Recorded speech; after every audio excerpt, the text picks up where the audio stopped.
சுரக்கும் அம்மையப்பனை ஆண் பெண் சமமெனும் அர்த்தநாரீஸ்வரனை அகில உலகமாராதிக்கும் மாதவனாய் ஒளி வீசும் ஆத்மநாதனை போற்றி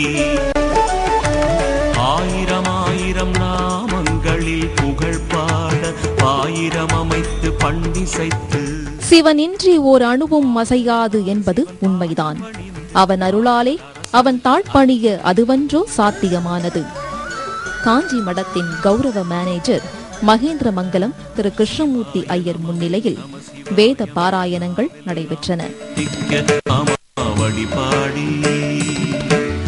நாடெல்லாம் கீதமாய் நாத ஒளிபரப்பி நாதன் தாழ் பற்றி வேதமாய் ஓதுவோம்.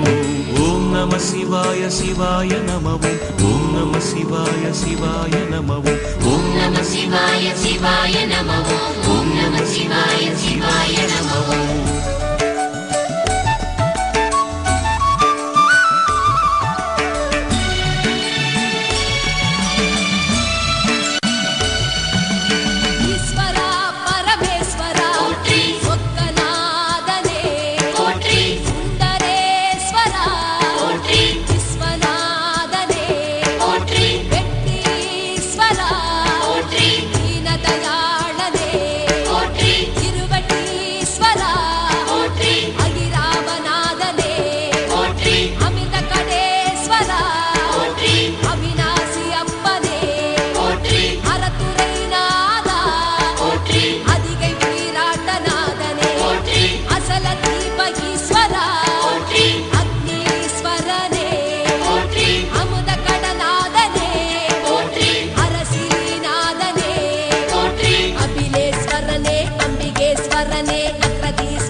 பூமி பூஜையுடன் தொடங்கிய இந்நிகழ்ச்சியில் பூஜிக்கப்பட்ட செங்கற்கள் திரிபுர சுந்தரி சமேத சந்திரமௌலீஸ்வரர் அருள் பாலிக்கும் ஆலயமான மகாவிஷ்ணு திருக்கோவிலுக்கு எடுத்துச் சென்று வழிபடப்பட்டது.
பின்னர் அனைத்து பக்தர்கள், விழா குழுவினர்கள் என அனைவரும் ஒன்று சேர்ந்து சுமார் 1500 ஆண்டுகளுக்கு முன் அமைந்திருந்த சந்திரமௌலீஸ்வரரின் சிவாலயத்தை தரிசித்தனர்.